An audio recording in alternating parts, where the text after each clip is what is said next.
G'day footy heads, welcome to another edition of the Halftime Break. My name's Chris Weaver, joined this week by Tristan Fernanda, fresh from the TAC Cup Future Stars program on Channel 9. How are you, Tristan? G'day Chris, going along nicely. G'day footy heads. I was ecstatic to get the call up to do the Halftime Break this week in the Footy Head studio. Tom and Chris doing a fantastic job. That's good, coming off the back of one of the best rounds of football this season. It was a ripper, wasn't it?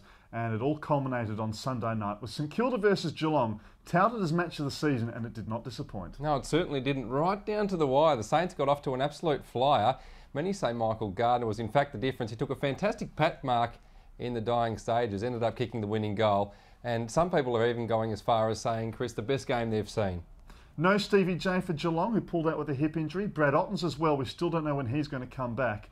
And I have to say, at the moment, it looks like with St Kilda and Geelong, the ruckmen really do make a difference. Blake and Mumford combined, they're just not good enough to combine in the absence of Ottens. Well, there's been a lot of talk about ruckmen and their role in particular sides, whether they're needed, whether it's important to play a 7-footer just because they're out on the ground. And some say they're not needed if they're not really giving much of an input. Well, they're not allowed to be as physical as they used to be. And if they're not doing work around the ground or not tapping to advantage 30% of the time, they're either brilliant or they're awful. Hawthorn, speaking of awful, were awful on Saturday night. The first time they've been held goalless in the first half of a game since 1979. Well, they were woeful. Took until the third quarter for them to score a goal. Looked like they were playing without direction for a side who tried to get themselves back on track last week. By all reports, they were trying to fire themselves up for that game. They were bitterly disappointing. First time that Lance Franklin's been held goalless in 72 games. He looks unfit without conditioning, as do a lot of others, and it appears that injuries have derailed Hawthorn's season well and truly by now. And finally, Barry Hall this week announces his retirement after 250 AFL games. Oh, big, bad, bustling Barry. Some say the time was probably right. He's just been a little bit hot under the collar in recent weeks, just throwing the odd fist in here and there, and perhaps it was time for him to hang up the boots. Fantastic career from Barry Hall. I know the Swans fans will be disappointed he's decided to retire, but I think it's probably the right decision for him and the club going forward. Yeah, interesting that he said in his press conference this week that he's struggling to maintain his aggression off the field, let alone on. So very worrying signs ahead for him and his club. Moving on to this week's topics, we'll start with the rising fast mate. Who or what has really impressed you in the last week?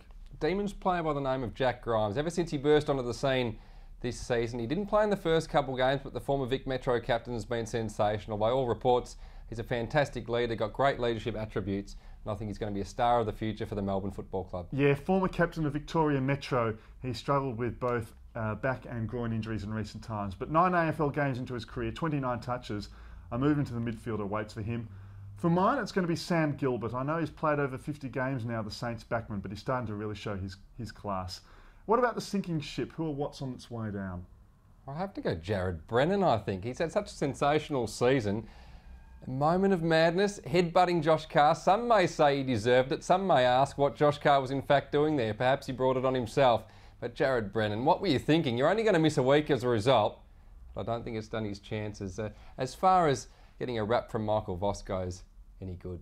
Yeah, it might only be a temporary blip on the radar though from Jared Brennan. I think more long term, Chad Fletcher of the West Coast Eagles is really struggling, and having played his first game in 11 weeks in the AFL after some good form in the waffle, he showed he's still quite a way off the pace. Hasn't really recovered ever from Judd and Cousins being lost from that West Coast midfield, and indeed Michael Braun more recently. What about the fat? Which issue is going to dominate in the media?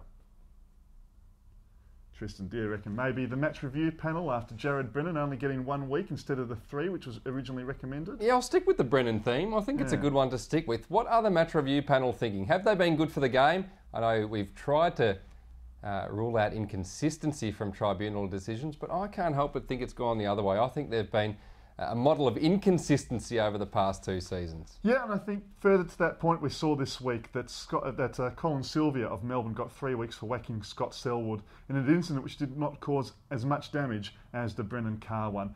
Finally, what about match of the week? Which match are you most looking forward to this weekend?